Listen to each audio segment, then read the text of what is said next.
Okay, so here we are on the QNAP QTS desktop interface.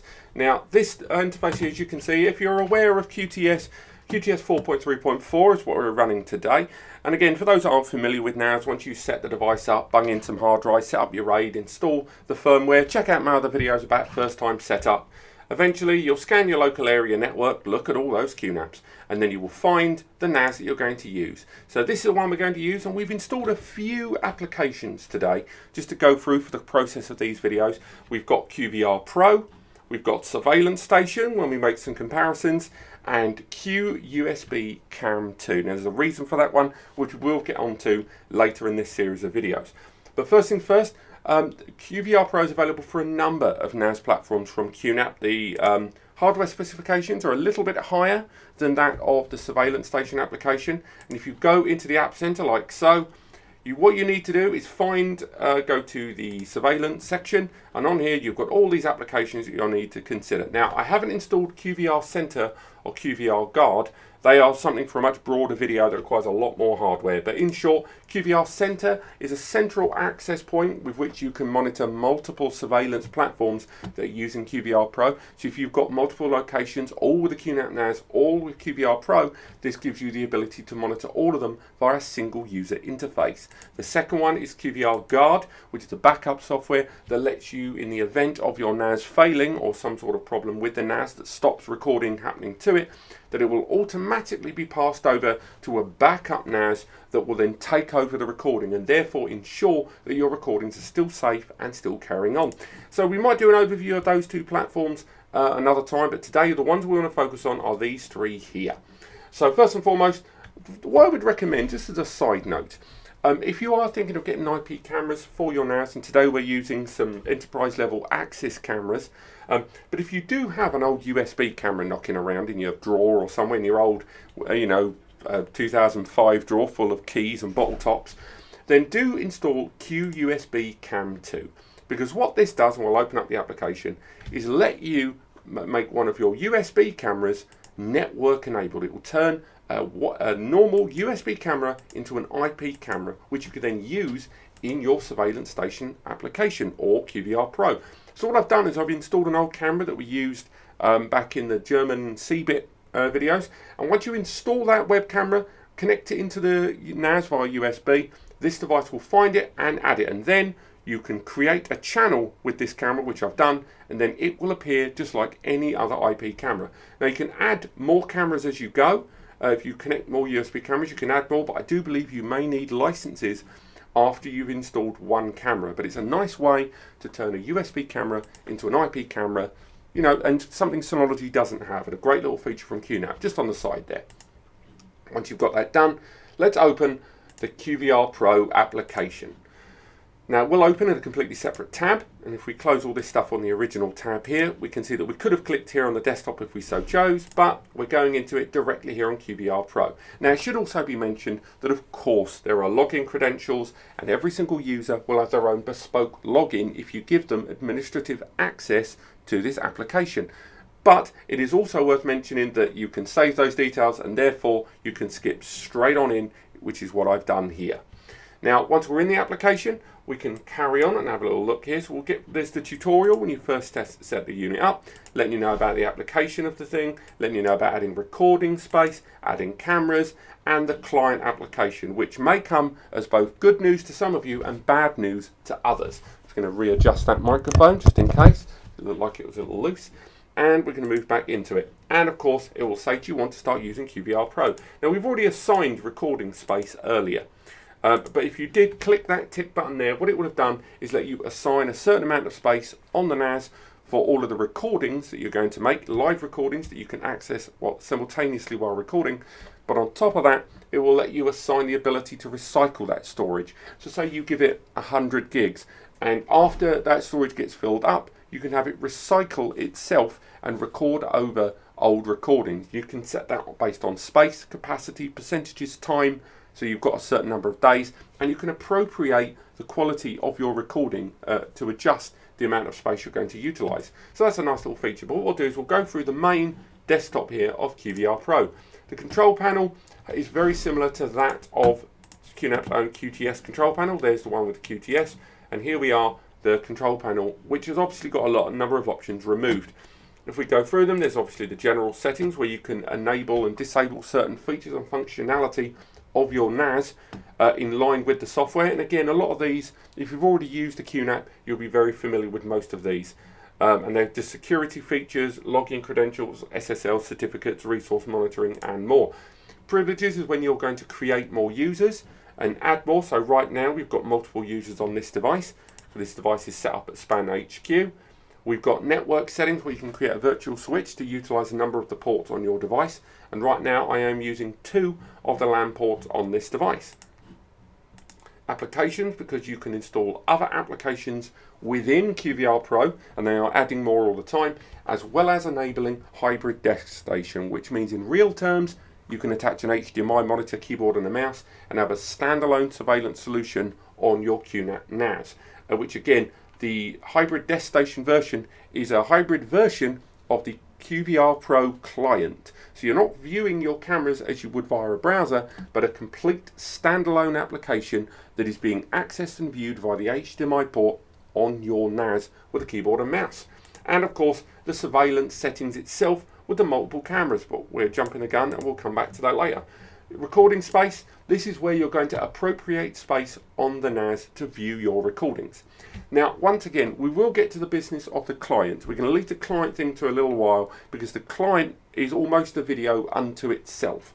But for now, we're just going to go through the settings and the options.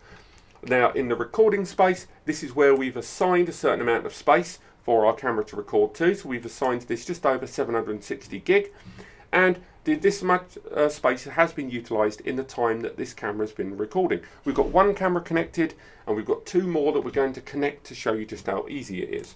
You can also set up different days, different schedules, and basically time frames with which you want to record, and that can be broken down to individual cameras, individual NAS and more. In recording management, you can both import and export existing recordings directly onto the device.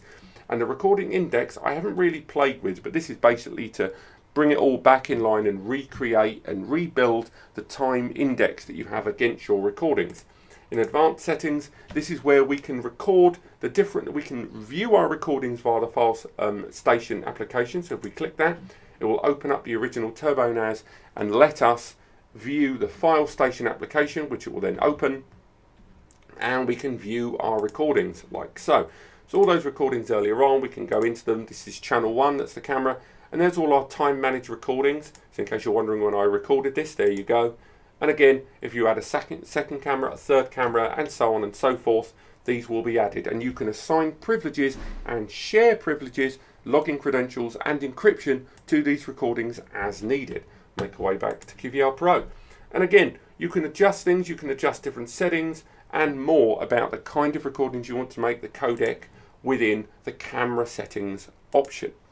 So go to the camera settings, and here's the first camera that I've already connected. It's recording right now in the point of collection area here at span.com. And again, there it is down there recording live. There's the camera model, there's the brand of camera, there's the IP of the individual camera. So if you want to use the camera's own native software, such as in this case, you can log in and access the camera's own first-party applications if it has it on board. Obviously, I'm not going to do that.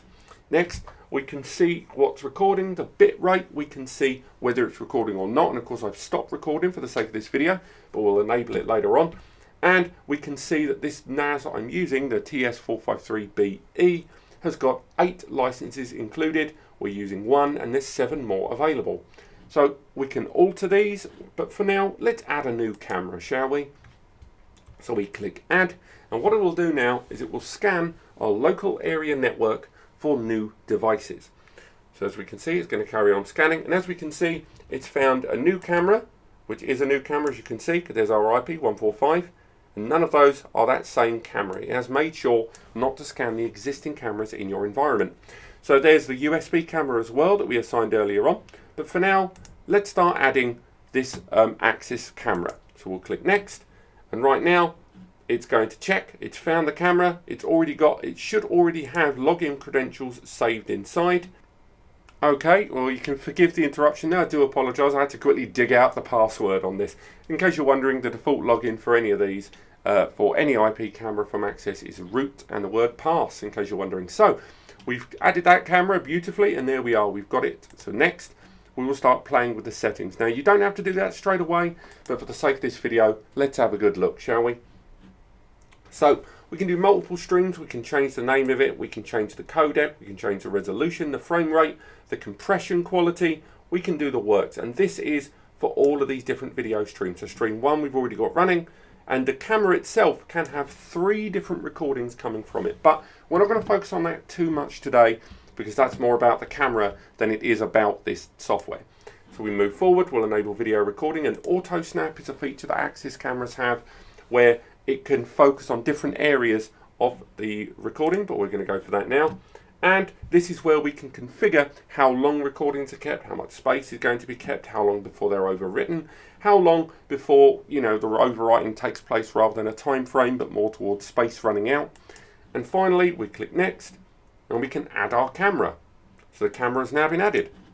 So there's our new camera. It's in the same room. It's just been added from a different angle. And next, why don't we have a look at adding that USB camera, shall we? Because all that's left is those USBs. Now again, we can open these up in separate tabs, and the software will now let us log into the camera as we did before.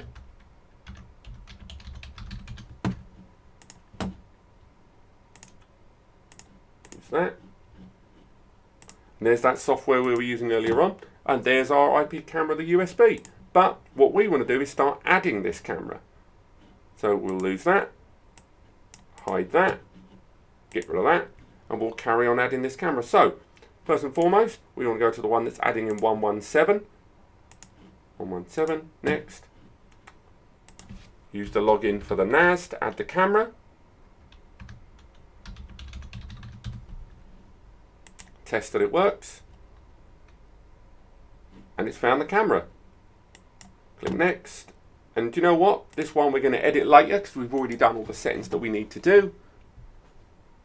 And then we can finish. And it will add that camera. So now we have the 3rd camera added to our bank of cameras. Now, right now, I don't know why it hasn't added it immediately. Perhaps we should have gone through those settings. So do you know what? I think it's only right we give this another look, shall we? Because we know that camera works. Let's have a quick look here. Click test. Make sure that camera still functions. Enable that auto snap stream. Preview the camera. Stay with me. And there's our camera. And that gentleman on camera down there, his name is Richard. Those that have been on the contacted spam before have probably never seen the back of his head, which would be a bit weird, wouldn't it? So there you are. We've added our 3 cameras there. So now we've got 3 cameras assigned to QVR Pro. Again, carrying on, event management, and this is where we change certain rules that happen, say motion, sound, and it all depends really on the cameras you use. So right now we've got one rule on there that all day, that recordings will be made when there's motion in front of camera 1. We can create a new rule. Let's call this new rule, all in lowercase, terrible. And we shall add that as well there. And we can enable this rule straight away. And we'll have this rule happening Monday to Friday, shall we? So we'll do just the work days, Monday to Friday working, and we'll do the not possibly even 9 to 5. Let's go for a new schedule, and we're going to go for Monday to Friday, and we're going to go from 9 till 5. I'm going to go for active. We'll deactivate there. Forgive me, I've never utilized this part of the program before, so fingers crossed it works the way it's supposed to. Working 9 to 5. What a way to make a living. There we go. We've created our new schedule 1. New schedule 1 tells us what times of the day, and we are activating that one. So we've created that new event, and then during this time, this is when we want this new rule to come into place. We can come up with motion detection and all the different kinds of alarm. And once again, this will depend on the camera you use. But for now, we're just going to go with motion detection. We'll enable it on all of our available cameras. So again, we'll click that, and we may get alerts straight away. So we'll add that. So if someone moves in front of the camera, we can then set an alert what's it going to do. And we can have it go and set an alarm. We can have it to camera control, so some cameras can track, push notifications, SMS, and these are the things that will happen when one of our triggers takes place. So for now, let's go for just recording, and that way when something moves in front of one of our cameras, we can then go ahead and let the recording on the NAS take place. So we'll click next, and the rule has now been added. So now we've got a brand new rule that all three of those cameras will start recording when something moves in front of that camera. And I know for a fact that at least one of these cameras is in a location where there's a lot of movement. So again, there's our recording event. Logs obviously is where it gives a record of everything that's happened, all the events that have transpired, and all the alerts that have been triggered. So we'll let that load the logs there. We'll minimize that because presumably it's going to go through the last week and a half of logs, and we'll let the device come up with our master list. I'll be honest, that is taking a great deal longer than it should have. Do you know what? We're going to come back to that one. A bit disappointing. Privileges is obviously where we assign different rules, privileges and abilities to different users, and therefore the amount of control and what they can see and what they can change.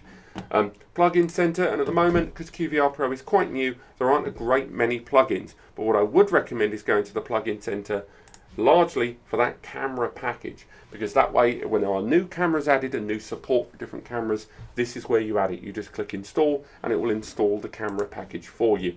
License management, when you want to install brand new cameras in your network and you're running out of camera licenses, this is where you can add more licenses, and those licenses also do extend to the other QVR Pro products. Got to count on QNAP, count in the pennies. And my QNAP Cloud, of course, is the ability to access your QNAP via the internet and access all of the features and functionality, and that extends way beyond just the NAS itself. That extends to the NAS, surveillance, everything. So not everything has to be network. We've now got the ability to view and monitor these things over the internet too. Just close some of these down, leaving those open there in the background, because right now we can go up here and look at the alert system, and these are all the alerts, and right now it's just letting us know everything that's happening so far, the cameras and stuff that have been added, and of course if there are alerts towards motion and movement. Here we can see system information and the health of our device, and if things are degrading it, if there's issues with storage. So right now we've been recording for so long prior to this video, the storage is nearly full. And finally, we can see more information about the hardware inside the device. Here's where we can log out, restart and do more, and of course more information about the device and how the device presents information to us. Event notifications, more in tune with the app, more with the NAS than just the app. And finally, background tasks such as moving, copying, RAID configuration, RAID rebuilds and more. And this is where we search the NAS and QVR Pro for more information. So that's a brief tutorial, I say brief, let's face it, it's been going on a wee while, about the QVR Pro access over the network and the internet. Next video, we're going to be looking at the client of QVR Pro, because right now you want to see how these cameras perform. And what we're going to be looking at next is the QVR Pro client. So let's move over to that now.